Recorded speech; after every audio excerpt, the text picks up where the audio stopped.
As the pioneer in Sri Lanka's bottled water industry, American Water has set the standard for over 3 decades, made to be shared between friends. To fuel your next move, for a festive family meal, to help you stay hydrated wherever you may roam. For over 30 years, we've brought the Earth's bounty directly to you, wherever you are, whatever your needs.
As the pioneer in Sri Lanka's bottled water industry, American Water has set the standard for over 3 decades.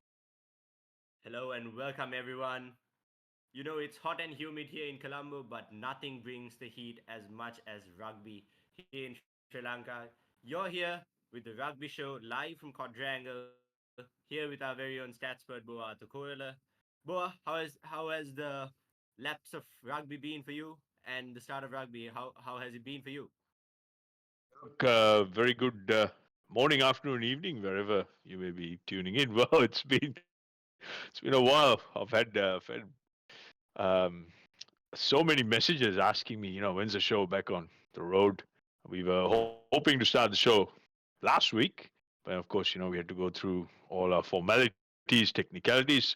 So it's great to be back. And again, I have to extend a very warm thank you to the Quadrangle, yourself, the rest of the crew, and of course our sponsors for extending my contract for another year.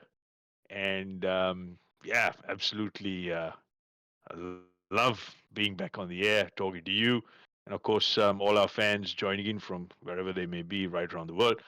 And great times in the island nation for the Oval Ball Code. Lots of things happening. I think we played more rugby in the last few weeks than we have in the last few years. So very exciting times, and I'm super excited to be back. Yeah, absolutely love it. Thank you for having me, Jagiv. Indeed, a pleasure, Boa. So the All Blacks are in town. Knockout rugby to start off the school's rugby season. Sri Lanka on the brink of The the Rugby World the Cup the qualification. New Zealand 85 kg. Not there's only one All Black, so just a Yeah, slight correction. Okay. true. But to Sri Lankan fans, I think that is a starting point to someday playing them. But to see the haka in real motion, in real flesh, is Amazing. something that I think not many could have even imagined. So how we'll go about the show is we'll have a discussion about how rugby has been in the island nation overall, and then we'll dive into the much awaited topic: schools rugby. Action is back. Well, we are missing a very familiar face, Shavane, my good old buddy. Well, he had to switch schools to Canada, but we have Tehran back with us, and we are live from Cinnamon Grand. We want to thank Cinnamon Grand for giving us this lovely venue. Well, I think what's gonna be even more interesting in about an hour's time is I get to meet an All Black World Cup winning head coach at the fireside chat with Sir Graham Henry, alongside Scotty Stevenson, also organized proudly by Cinnamon Hotels. So a lot of discussions to come up in the night. Quadrangle will keep you posted on the insights that this great rugby legend has to bring to you. But off we go. So, Boa, what do you think about? Let's talk about talk a bit about national rugby. What do you think about the games that we've played so far, the selection, the club circuit, and how has senior men's rugby, A division rugby in Sri Lanka, evolved to this stage that we're at right now? Yeah, look, I think the most important thing, particularly with this New Zealand 85 kg restricted grade, and I'll talk a little bit about this grade because I do know a thing or two about it. In fact, my first coaching assignment in a senior men's was in the under 85 kg restricted with a club called Grammar Carlton all the way back in 2004, 2005. Now, since then, obviously, this has evolved, and back then it was more social sort of great. But looking at how this 85 and under team played, there's some serious talent in there, and they've obviously taken their game and they worked on it very very seriously. The pace they played it at, you know, in for example in combat sports, unarmed combat sports like boxing and Muay Thai and mixed martial arts, you have weight categories. So the opponents are matched on weight. So this is something similar. So I would consider this the sort of, I wouldn't say the lightweights, but sort of the middleweight category in rugby. So this is, it's almost like a handicap system. If you recall, I spoke about handicaps in the club competition where the top four teams would have one single overseas player and the bottom four teams would have two or three. So this is something similar. It's just the weight category, and of course the Sri Lanka first 15, the national rep side, they get to play open class, so they don't necessarily have this weight restriction. The only weight restriction I understand is their prop forwards, the front row, have to be 105 kg or below. So that sort of evens things out, and clearly we saw a big gap in the skill set. So as far as the 85 kg, and I had a lot of questions on this. There's no particular representative uh, scale where you have the All Blacks right at the top, and then you have the All Blacks 15, the Maori All Blacks, and then it sort of works its way down. This is largely an experimental grade, and this is the first time this representative side has been put together. So it's an emerging representative side. So hopefully there'll be other teams around the world who will have 85 kg and below. So I think it's a very exciting time, particularly for Sri Lanka, because this I think is our starting point, and this is the starting handicap. We have to work our way upwards, and the only way for Sri Lanka right now is an upward trajectory. So I think it's very exciting. On the back of the club rugby, obviously we had that game against Malaysia. Malaysia were no match. I thought that was very very predictable because competition is in Malaysia is not as intense as it is in Sri Lanka, and of course our skill set was far superior, and that's what happens when you pick players on form. You saw a number of players from Kandy, particularly the halfback and the back three. They were absolutely on fire. So I think all good signs. So let's see how we scrub up for the second game on Sunday at the race course. And that'll probably give us an indication on how much improvement we've had. And of course, keep in mind the New Zealand rep side will be better off as well because they're largely non-contracted amateur players. So they've only been together for a week. So I mean, imagine if they're been together for a few weeks or a few months, how much better they will be. So I think all in all, it's a great test for the Tuskers. Hopefully they can put a better show, and hopefully they can actually get up and win this. They have to make use of the handicap. They have to make use of the weight advantage. And from a tactical point of view, they really got to slow the game down. So if the coaches are watching, and I know you guys are watching, slow it down. Slow it down. There you go. Yeah, and on top of that, Boa, Sri Lanka, I think this is the closest we've been to a direct qualification into the Rugby World Cup with the new World Cup qualification system, expanding to 24 teams. Excuse. So, in that regard, I think this is the best preparation that the Sri Lankan national side could get before we fly off to Hong Kong, then play UAE and South Korea back in our home. So, I we all think that these are positive signs for Sri Lanka rugby. Obviously, the Sri Lankan fans would love to see some silverware. So it's all positive as we go about. Now, let's dive into the more immersive action, the more ground level action that we have right here in Sri Lanka. Sri Lanka Schools Rugby. The Dialogue Schools Rugby Knockout Championship kicked things off.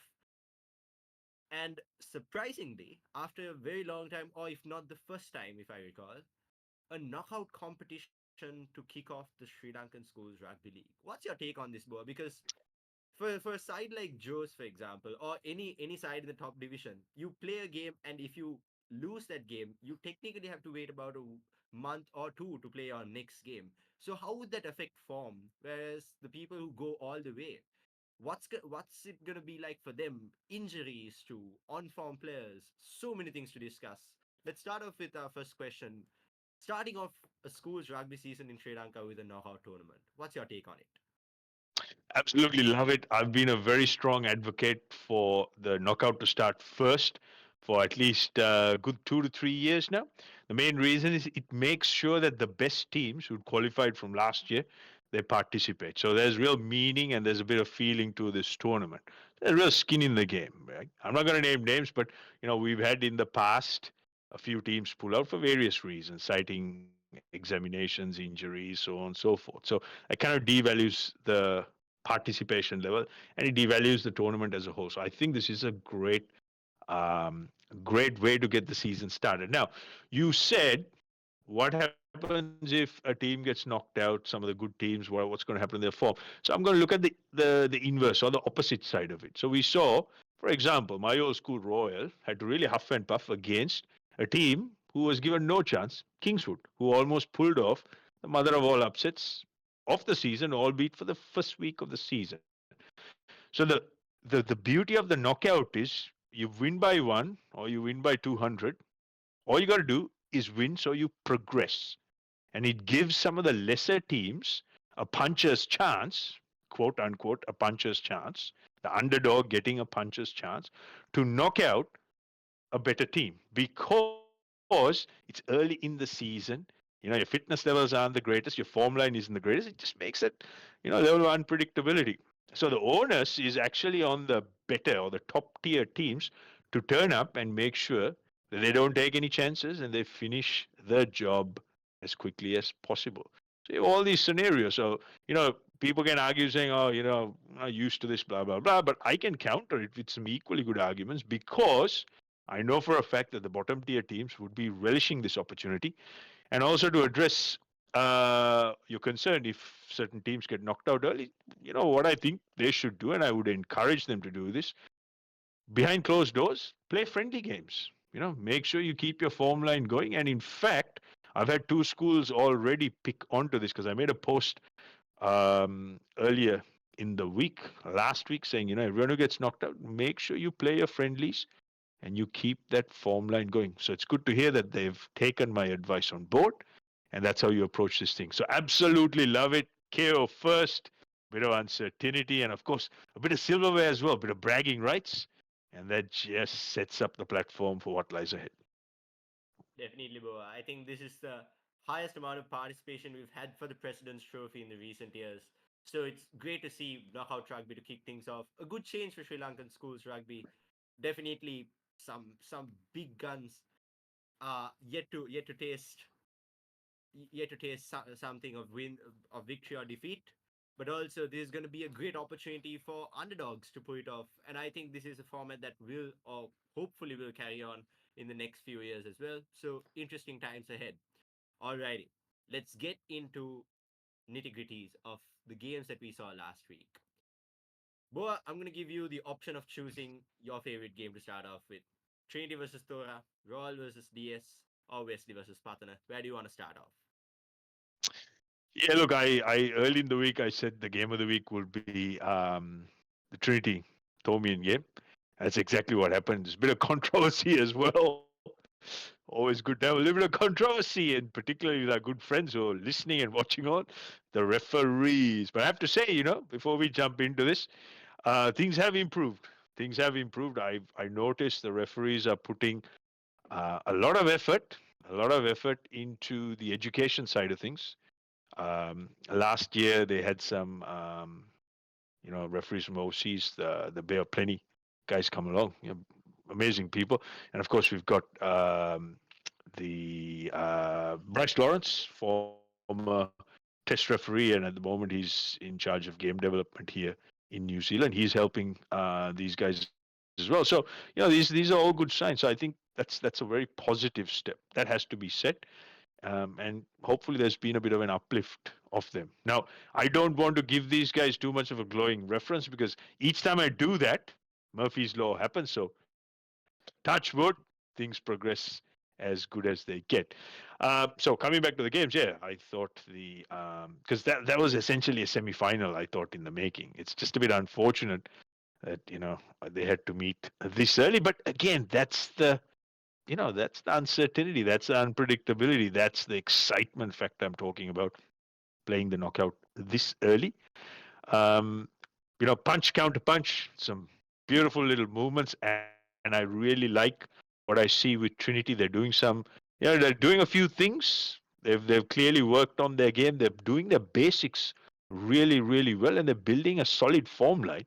And it's always good to get tested against quality opposition earlier than having to be tested later.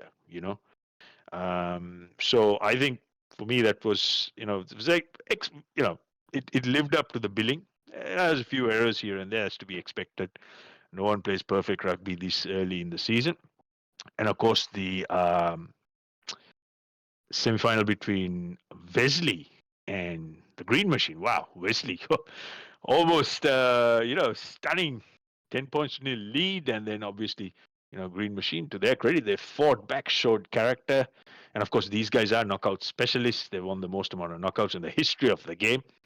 So I think that whole experience factor came in.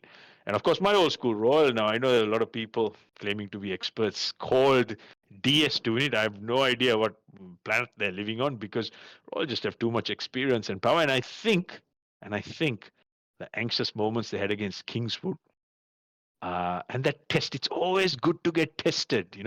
You've got to dig deep. You've got to go to the well and see what you're made of. This keeps Royal on their toes, and then they lead on to this game against DS. Too many guns, it's 40-pointer. So right now, the way I see it, I think this is the classic Royal Isipatan encounter. Royal have every chance of actually pulling off a slight upset against the Green Machine, who are clear favorites. There's no question about that. And I know all the fans watching there will be, I don't know, they're probably a little bit split because not everyone likes to take on the favorites' tech. But given the history Sipatan have, and of course they are the defending champs, they are the favorites, no question about it. But the way this Royal side is progressing, I think they have every chance to upset the apple cart.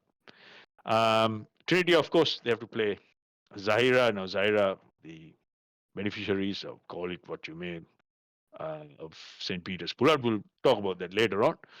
So I think, yeah, things are shaping out quite well for the top three teams plus Zahira. Indeed, Boa. And I think if we go into specifics of certain games, let's look at Trinity versus Toa first. I think, in our point of view, the Tomians are a much more improved side from last season. They're playing much more cohesive rugby, obviously under coach Valpola, and it's been a treat to watch. And for the first time in a long period, Trinity and St Thomas's went into a game with equal battlefield, because the armor that they had, both of them are young teams with a bit of experience lying around them. Obviously, the Tomians almost pulling off a big upset last year at the Micah Gunaratna Trophy. But they're bringing in that form and that experience from last year. So it's just beautiful to see how teams are evolving and how their long-term projects of schools rugby has been working out. But a few notable mentions, I think, from Trinity's point of view, a slightly lower build side. You can see comparatively they are lesser in size or in build, let's say. But I think fast rugby is something that Trinity is adapting to pretty fast. But when it comes to the talk of the town, Wesley versus Patana, very interesting scenes. An early lead washed away by the Pathanians, particularly by the younger Zumri.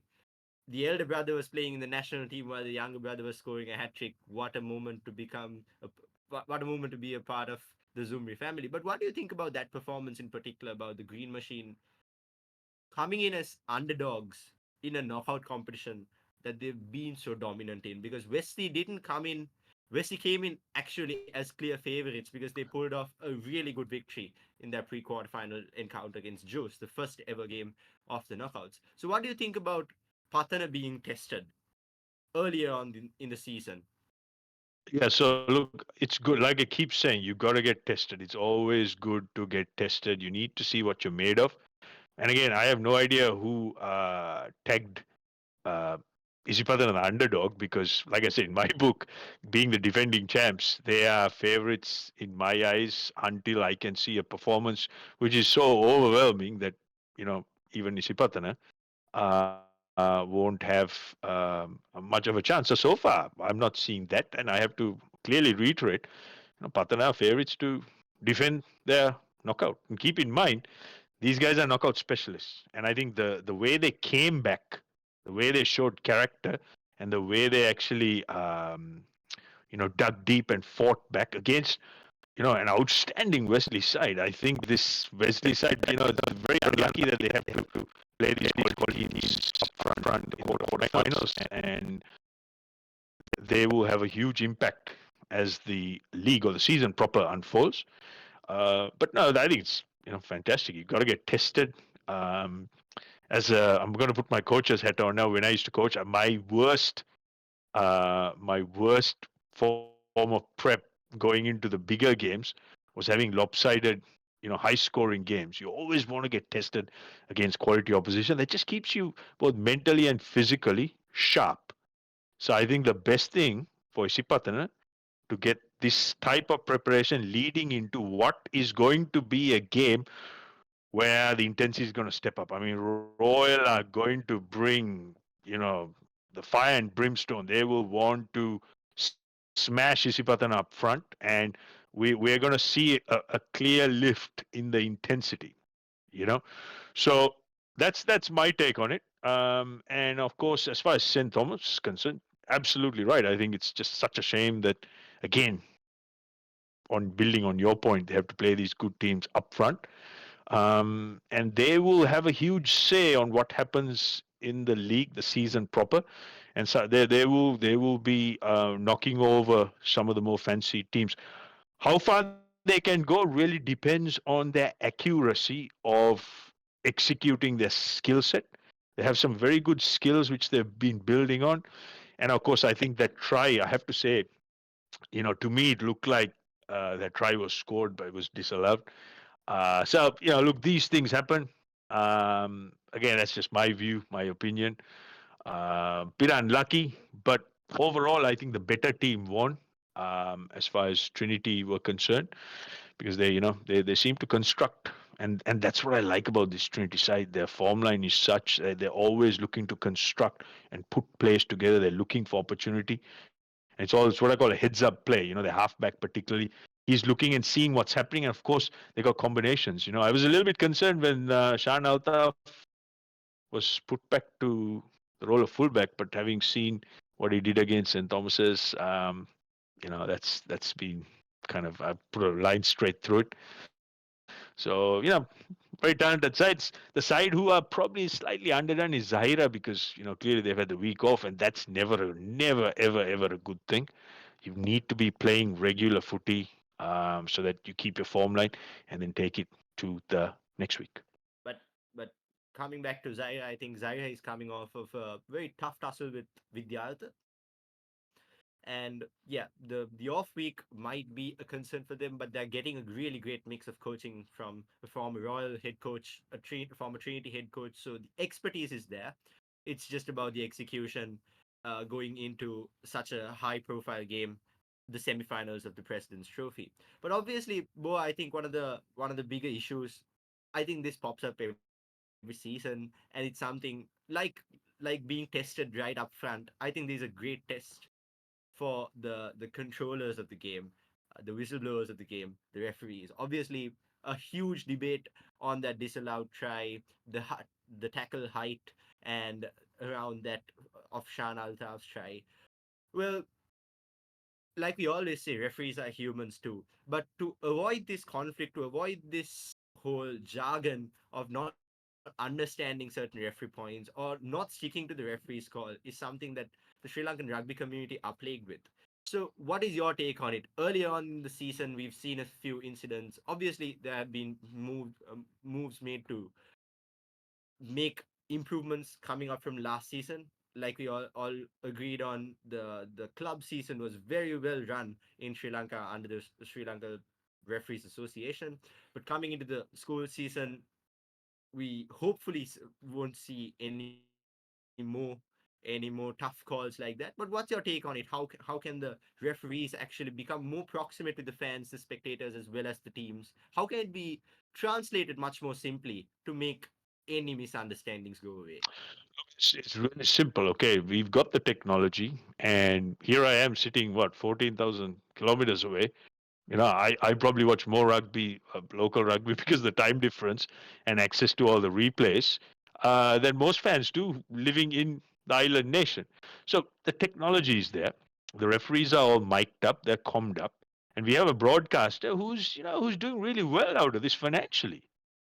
So there's no reason why the mics can't go, why they can't be a hot mic, or why they can't be live during the broadcast. Okay, so that's number one. And number two, keep it really simple. Don't try to overcomplicate or try to lecture the players, or tell them how the game needs to be played. Just call it how you see it. And if something is, for example, if it's a forward pass, you just say, look, that was a forward pass, so we're going to bring back play, and it's a scrum to the opposition. Beg your pardon. So you got to really simplify. And again, as far as refereeing goes, I'm a firm believer that let's get the real simple stuff right. The knock-ons, the forward passes, uh, the head-high tackles, and don't be in a great rush to dish out yellow cards. Just let the game flow. Just let the game flow, and don't try to overtalk this whole thing to death. Keep it simple, and the lesser the referee is noticed, the better the ref does job. That's how I feel about the game, and just let the game flow. I think, and what will really help is the hot mic. Just make sure it's live. Everyone hears what's happening.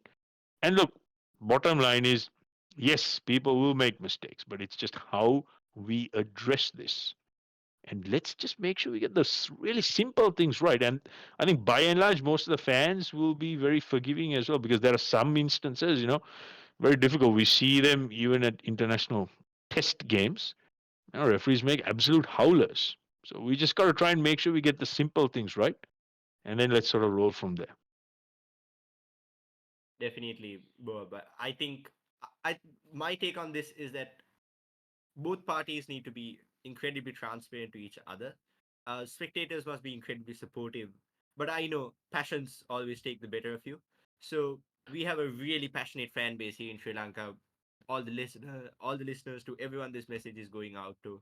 Like Bo said, it's all about understanding, and it's about understand the technicalities of the game, but also understand the human aspect behind it. But like Bo said, if the spectators really could hear what was actually going on, I think the confusions can get a tad bit lower. But yeah, that's something that the three of us in this show cannot really control. We can Yeah, only look, suggest and about this is not a all. dig at our good friends at the Papare. Look, this year I noticed the season pass. It's like buying a season pass with the UFC. The prices have gone. Maybe it's inflation. Maybe it's the consumer price index. So if the funds are there, there's no reason why the hot mic can't be live. And I have to say, even without the league starting, looks like our good mates. We love you at the Papre. You look like ending up being the real winners out of this league. Oh yeah. Definitely, special thanks to Papa always being our supporting partner when it comes to footage. But like I said, it's just becoming increasingly more accessible. Their quality is absolutely tremendous international game level with the current coverage of New Zealand game was spectacular. So yeah, that's a great win for Sri Lankan rugby. Obviously, Boa, for you just get to watch more rugby when we have such a good provider. Let's now move on to the second segment. My good buddy Tehran Bazir is online and will join us now to take up the second segment of the show. We'll talk about what's in store for you. I'll see you next week with possibly the two finalists for the President's Trophy and a great competition, Sri Lanka versus New Zealand. Until then, it's Jagit Basnaika signing off.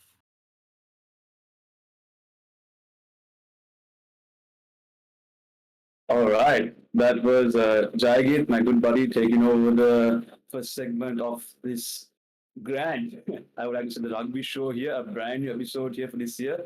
Welcome back, everybody. It's a buddy boy, Tehran Bazir here, or as Boa refers to me as Buzz. A long time no see. How are you doing, Boa? Buzz, it's a pleasure after yet another successful electioneering campaign. Looks like you lost the red shirt. There's really no need for that now. You've got the majority, I Yeah. think. So no, it's good. It's really nice to be chatting to you. Like I said, thanks to Quadrangle, our sponsors, for extending my contract for another year. It just gives me the opportunity to be part of this amazing competition, the local first 15 or the Dialogue Schools Rugby League competition. Of course, we're looking at the knockout first, but it's good to see you, Buzz. And I see your manscaping your hair very well. I look on with glee and envy. I only wish I had a crop like that, but nah, it's always good to see you, my friend. Yeah, you too, bro. You too. Yeah. Uh, it's good to be back as well, to be honest. Like, I really missed this rugby show in the past year after the season. I want to, I was excited to start back again. Want to see how the fans were. And like how Jagi discussed earlier, it's brand exciting news. Our national team is doing great. Club level rugby here in Sri Lanka is exciting, really. And of course, the New Zealand team is back here. That's like that took over every single person here in Sri Lanka who's a fan of rugby. That called, especially the packed crowd at Nittora, Boa, who is there. It was packed. I mean, people were on literally the walls of Nittora Stadium because that's how crowded it was. So really, really excited to have started the show again. So to all our viewers who are watching this around the world or already in Sri Lanka, it's great to see you all again. Welcome back. And to start off the second segment, it is down to this new idea that we have come up with alongside Prima Kotumi, which is the Prima Kotumi Play of the Week, which is basically Bora and myself. We have selected three glorious matches where the key highlights of every of those three matches where we will decide what is going to be the Prima Kotumi Play of the Week. And I believe Boa has selected three, which I will just name down here for everyone else to listen. We have number one, the Shan Altaf try, which is once again, that was the one, I think that was like one of the highlights, like which really caught everyone's attention, not just the Trinitians, not just you, not just me, everyone's attention. That solid pass from the scrum half, and out of nowhere, Shan Altaf just pops right there, speeds up.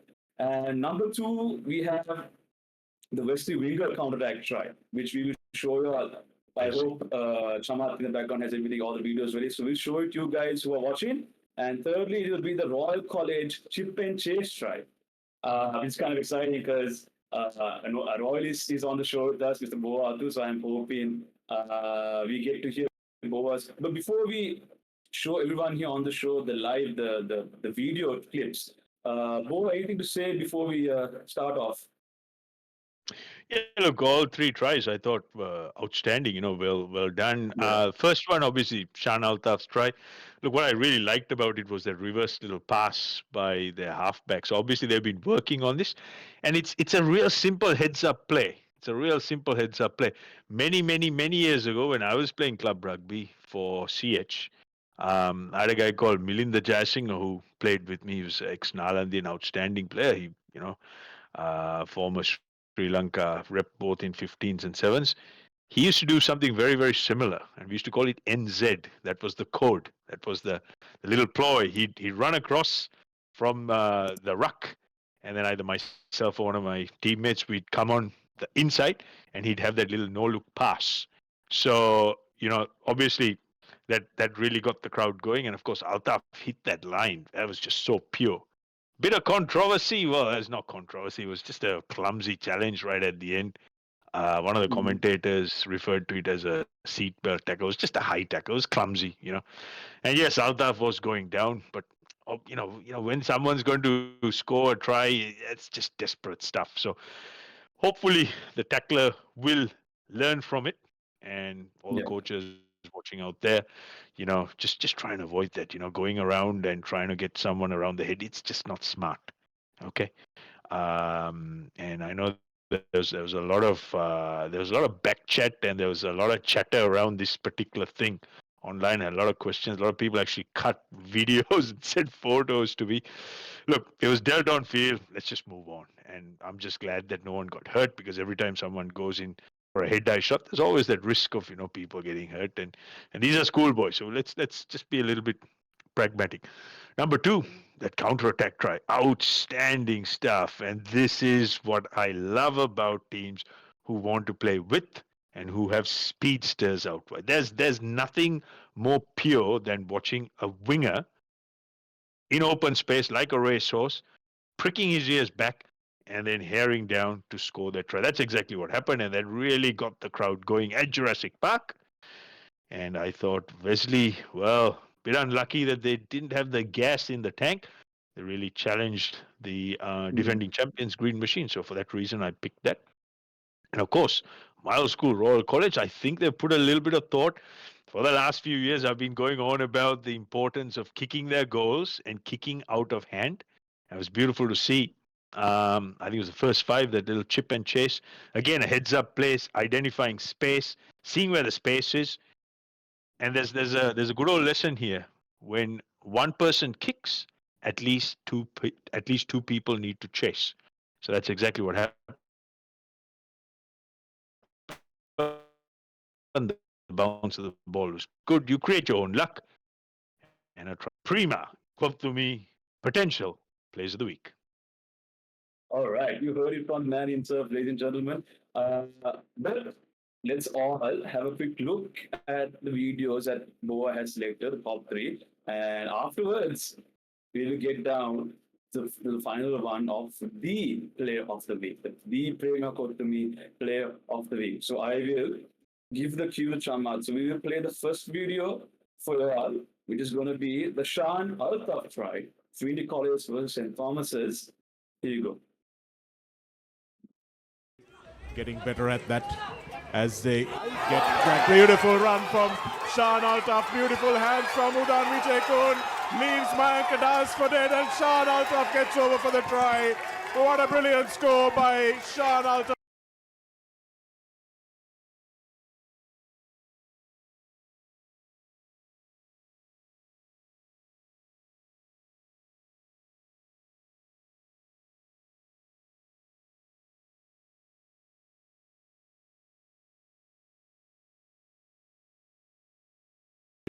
Getting better at that as they get that beautiful run from Shan Altaf. Beautiful hands from 𝗥𝘂𝗴𝗆 leaves Mayank for dead, and Shan Altaf gets over for the try. This is brilliant. This is brilliant.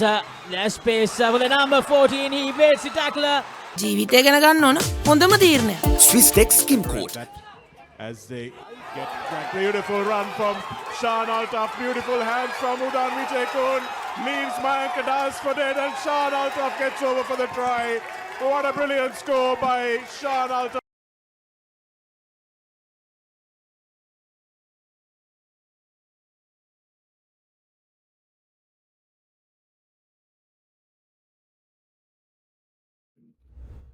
All right. So there you have it. That was the Shan Altaf try for everyone, as you guys saw it. And afterward, it was the Wesley Winger try, which took place against Patna College. If I could say, that was number 14, Dilhar, Master Dilhara, if actually say. And the final video was, to be believed, the Royal College Chip and Chase try. So I believed everyone could actually who actually witnessed that spectacular three plays in which Boa and us at Quadrangle personally we picked up. Basically, we picked up all these from last week's knockouts quarterfinals, and now it comes down to the final decision. Boa, over to you. Just before I announced last decision, I was just checking out the footage again on the slow-mo. In the Shan Altaf try, if you actually freeze the moment, I'm gonna do a little clinic on how to do your own analysis. So fans at home, if you're watching this, try and go back and get a replay of the Shan Altaf try, particularly the slow-mo. And if you look at that point where the halfback is about to make the reverse pass, I want you to hit the pause button. Have a look at one of the Trinity forwards who has just exited the ruck, and where he holds his line just in front of the ruck, and that just gives enough time to hold off a couple of would-be 𝗏𝗵𝗃 defenders on that inside guard space. Mhm. And that gap opens up and bang, Altaf is straight through. So that's really clever stuff. You know, it's perfectly legal because all that player is doing is just standing up and holding his line. Yeah. So these are the little things I think Trinity have been working on, and they're starting to get really clever around this. So well done to Trinity and everyone out there. There you go. That's a little clinic on how you do analysis. Don't think about the really complicated stuff. Just look for the small things off the ball. Yep, you'll be surprised at what you see. Okay, so moving on to the play, the Prima 𝗏𝗵𝗃. I've been practicing that. Prima 𝗏𝗏𝗃. I haven't tried it. So hopefully, Prima, you send me a whole package of it here to Auckland.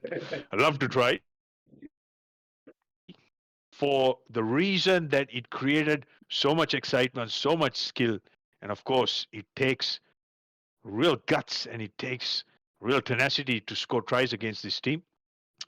The try I pick, or the play I pick for the Prima 𝗏𝗏𝗃 Player of the Week this week is, drumroll, the Wesley Wingers try on that right-hand edge against the Green Machine. Outstanding stuff.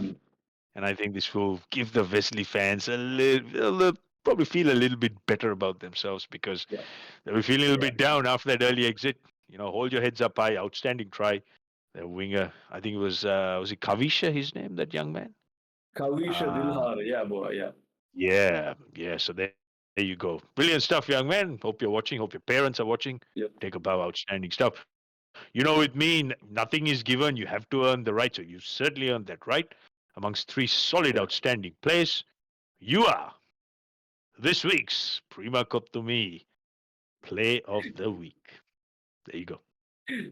Wow, indeed. There you have it. You heard it from the guy himself, the man, the myth legend. Personally, Boa, I would have never would be able to choose one from those three because all three of them were outstanding. I actually watched it again over and over again, and I could not come up with any reason not to select one out of those three. How difficult it was for you, I cannot believe it. But yeah, congrats to the 𝗏𝗏𝗃 team and for 𝗏𝗏𝗃 Dilhara on the Prima 𝗏𝗏𝗃 Play of the Week. Yet, unfortunately, they were unable to move towards semis because of the Green Machine taking over that drive in the second half. But anyway, it's always mistakes are meant to be learned, and 𝗏𝗏𝗃 has the league coming up. Buzz, what I would say is, look, Wesley fans, don't be disheartened. I think you will have some outstanding moments coming up in the season.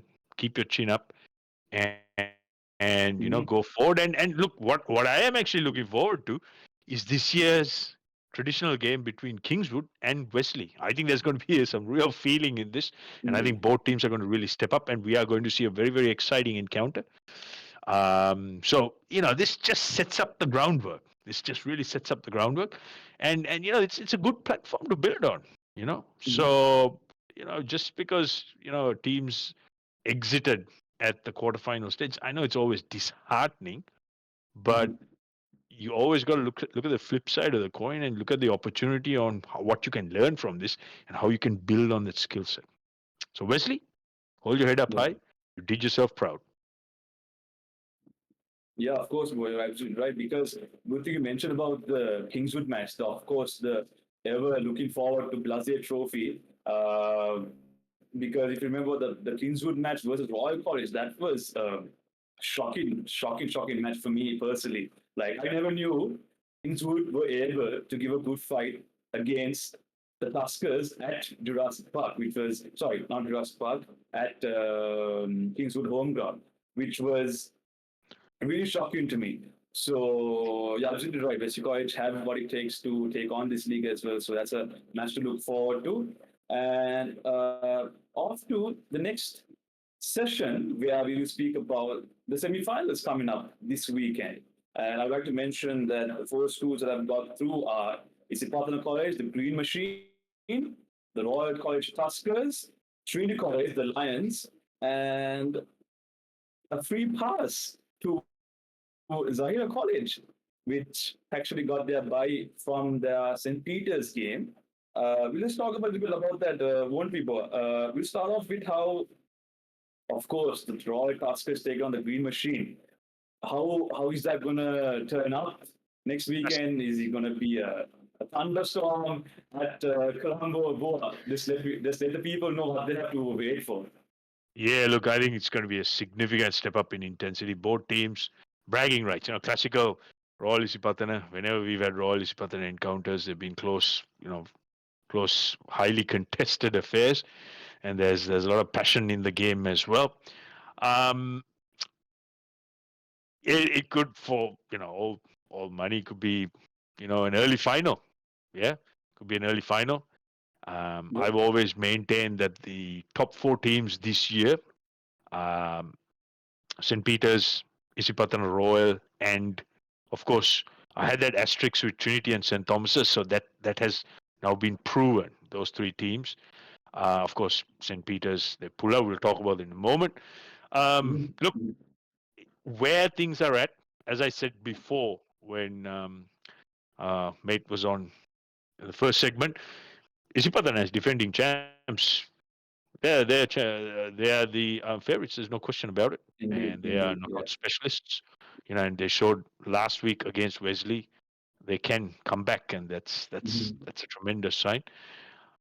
Royal on the other side had a close call first up.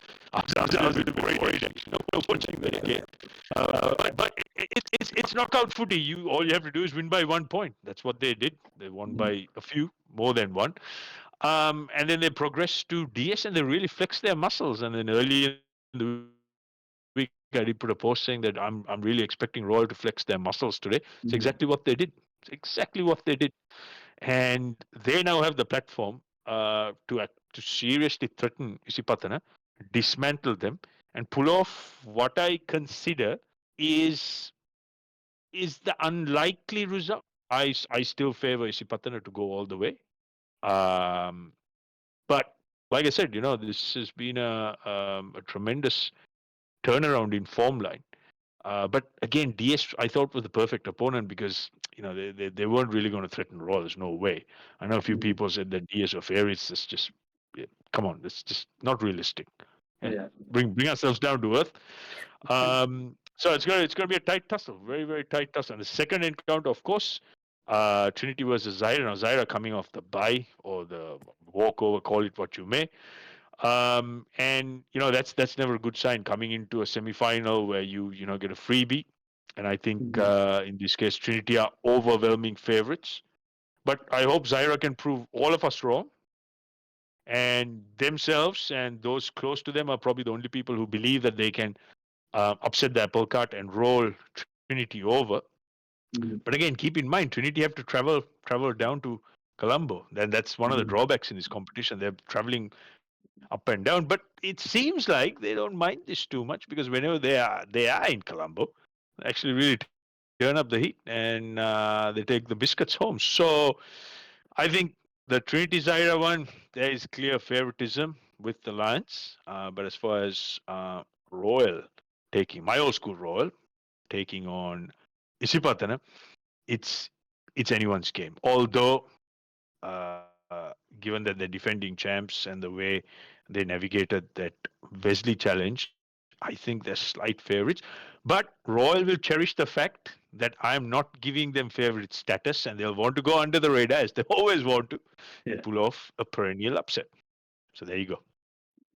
Wow. Yeah, indeed. To be honest, if you think about Zahira, that win against, if I recall correctly, was it Vidyartha in the first game? So if you all remember last season, Vidyartha were the talk of a town. The Tigers, they were the talk of every single match that we played against that was played in the last year's league of with under the captaincy of, if I remember correctly, Gayan Pereira, if I And remember. Pereira, who now turns up for Yeah, Candy. yeah, there we go. So I really can tell that Zaire have really learned a lot from the mistakes that they have played last season. And coming up against the Lions Treaty College, which is not going to be, one-sided game. I'm sure Zaire will probably have some kind of trick up their sleeve to shock the Lions back, in the first half of the game. But who knows? We never know what's going to turn up. And of course, every single one here in Colombo is going to want to witness the Royal Patna match as well. But since everyone is talking about this situation, Bo, I believe we are supposed to address it lightly a bit to the people watching here. The St. Peter's situation. Now, people are obviously worried about what's happening, what has happened. Why did Zahir Koich get this bye? Why did they get the pass? What is up with St. Peter's? And I'm sure people who are watching this will obviously want to know your aspect in not in full detail, like a small amount of detail as to what's the reason behind all of this. Not that I'm saying that we're not supposed to talk about it. We can talk about it. We're just not supposed to go in depth of it. I'm sure there are a lot of politics, a lot of drama happening inside the schools which we do not know about. But Boa, if you can, Look, let me jump straight onto this. Look, the reality is this has now been well publicized in the press. I mean, Indeed. article after Yeah. article. There's so much stuff going on. The ground situation is that there's been, and the term I want to use here very clearly is alleged. There's been alleged um, abuse and harassment of a younger player by senior players. And now this matter is with law enforcement. Okay, so the school authorities have done the right thing. They've handed the matter over to law enforcement, and from what they say is they are fully cooperating with the investigation. So once the investigation takes place, and if there is evidence to suggest what has happened, then obviously there'll be consequences which will befall individuals and probably the school as well. So there's two sides to the story. Obviously, there's the legal side, and then obviously there's the in-house disciplinary situation and questions about this sort of thing happening as a culture. Now we know this has been discussed in detail in the local press to do with universities, and this is now coming out. So obviously there's some culture of this sort of thing happening. So all I can say is, as a rugby coach, as a parent, we need to make sure that we create safe environments for uh, anyone wanting to play the game of rugby, particularly young children, young schoolboys. We have to make the environment safe. So there's no excuse for this type of behavior, period. And this has to be completely stamped out of the game, let alone, you know, human existence. There's absolutely no need for this rubbish. I have to be very clear about that. As far as St. Peter's go, I feel regardless of the outcome, they've paid a very heavy price. And that's something they're going to have to deal with. So it's unfortunate that this happened. Yes, there's a key team not being part of this competition, but you have to understand the victim and the alleged victim. That has to be the main focus. So I think we'll all love the investigation and the authorities, law enforcement, to do the right things have a proper investigation, and then we'll know what will happen next. So I think there's really no need to talk about or speculate on this matter. And what I would urge everyone to do is, just be respectful of the victim here. Yep. And because when young children are involved, it's a very sensitive, touchy subject. Yeah. So that's pretty much all I have to say. And I think we'll leave it at that. Yeah. I think Buzz, Thanks. we've said Yeah. enough. Thanks. Yeah, thanks, Lord. True. Okay, then moving on. We obviously spoke about the upcoming matches, the knockout matches happening, which is going to be semi-finals. Like I said earlier, the Royal College taking on 𝗥𝘂𝗴𝗯𝘆 and Zaira taking on Trinity. And looks like we have covered up everything in the second segment here.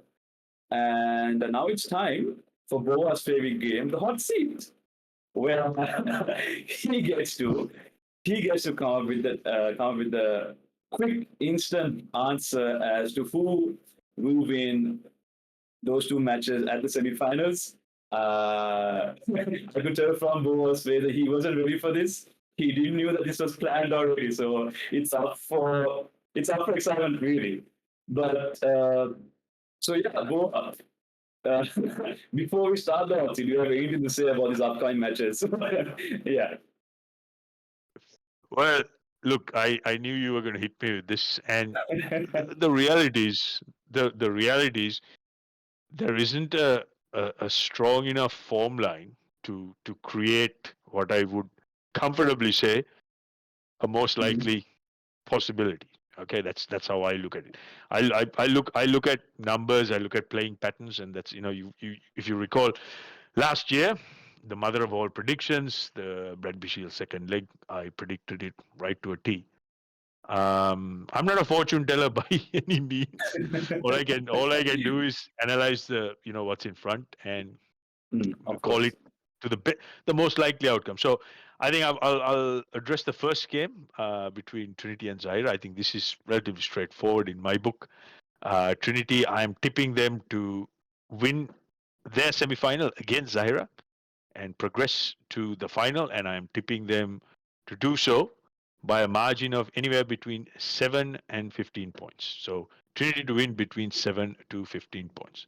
Now, the second semi-final. This is the real tough one because again, there's not enough form line to, give what I would call a confident prediction.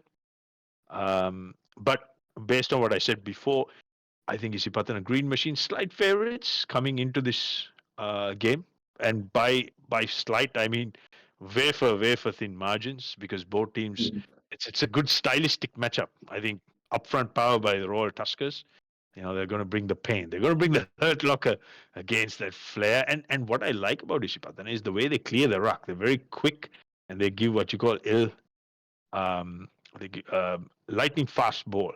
Yeah, quality ball, and it's crisp. And they play those passes. They play their second man, the decoy lines really well. And I think they will look to pepper that left edge of Royal.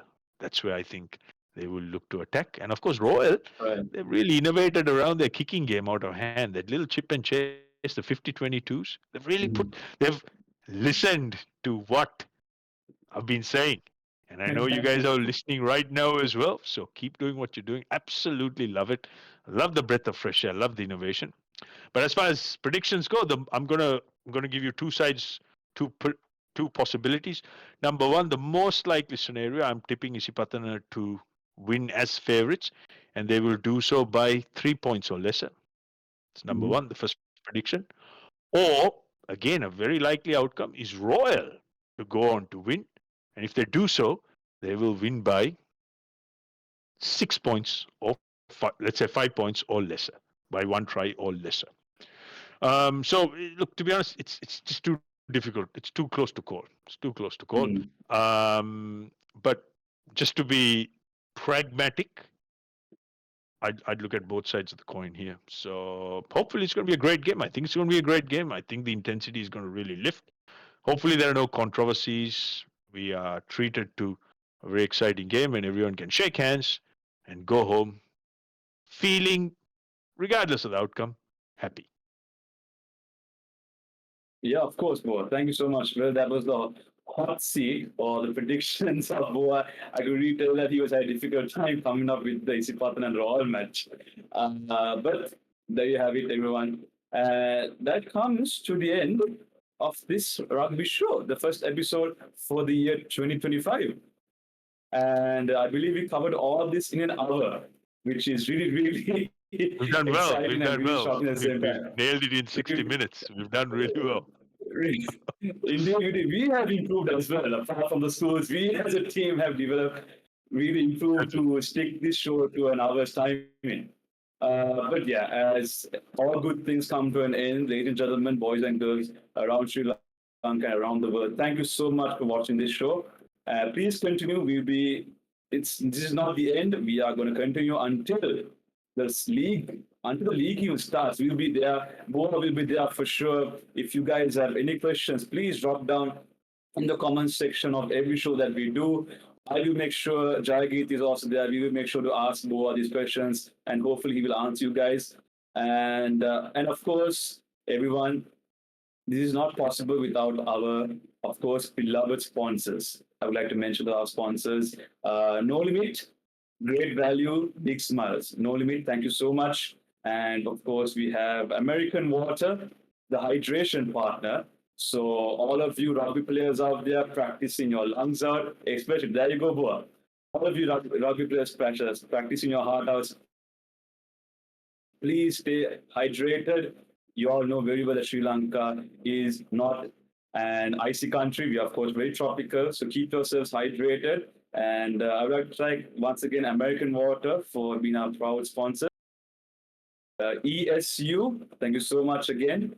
And finally, the sponsor that we've been talking about since I started this second segment, 𝗵𝗂𝗡𝗵𝗂. 𝗵𝗂𝗡𝗵𝗂, thank you so much for allowing us. Without your guys' sponsorship, we won't be where we are today. And of course, Boa, I would like to tell you this as well. 𝗵𝗂𝗡𝗵𝗂, not to be able to run this show without 𝗵𝗂𝗡's support in handing over us their highlight videos, their coverage, all their hard work, their time, their energy to record these sessions in order for us to show to you people watching this at home. So thank you so much, 𝗵𝗂𝗡. And until next time, guys, before we finish up, do you have anything to say before we finish this first brand new show of 2025? Yep. Thanks, everybody. Thanks for having me. And yeah, to our sponsors, outstanding work. And 𝗵𝗂𝗡, we love you. Thank you so much for allowing us to use the footage. And you know the drill. I will see you soon. Indeed, guys. So from here on, this is Tehran Bazir here, and this is Boa Athu, all the way from New Zealand. We are signing off, everyone. Have a great night. See you guys next time.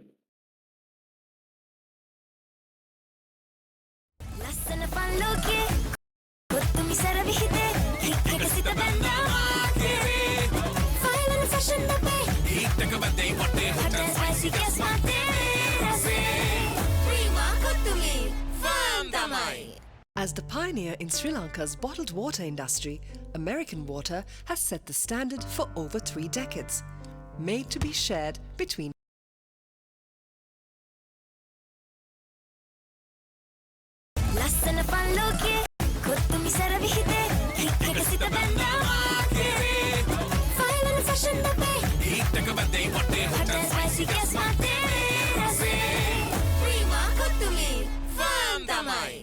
As the pioneer in Sri Lanka's bottled water industry, American Water has set the standard for over 3 decades, made to be shared between friends.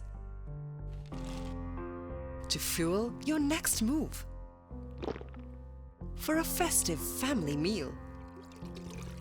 To help you stay hydrated wherever you may roam. For over 30 years, we've brought the Earth's bounty directly to you, wherever you are, whatever your needs.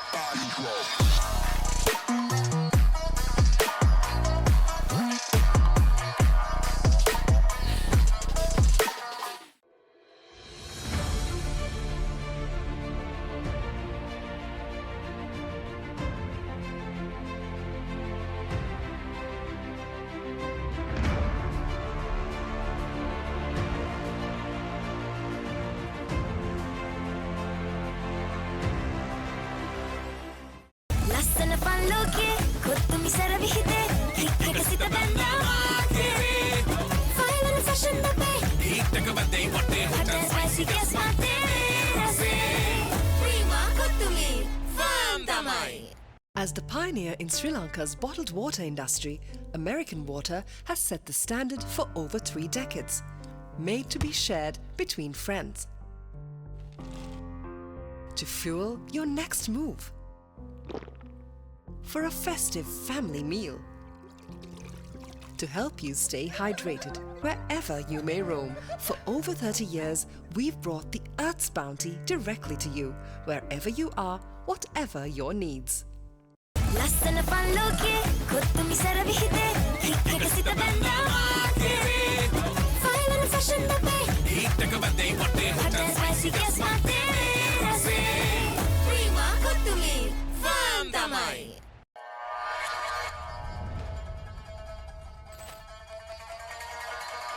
Quadrangle.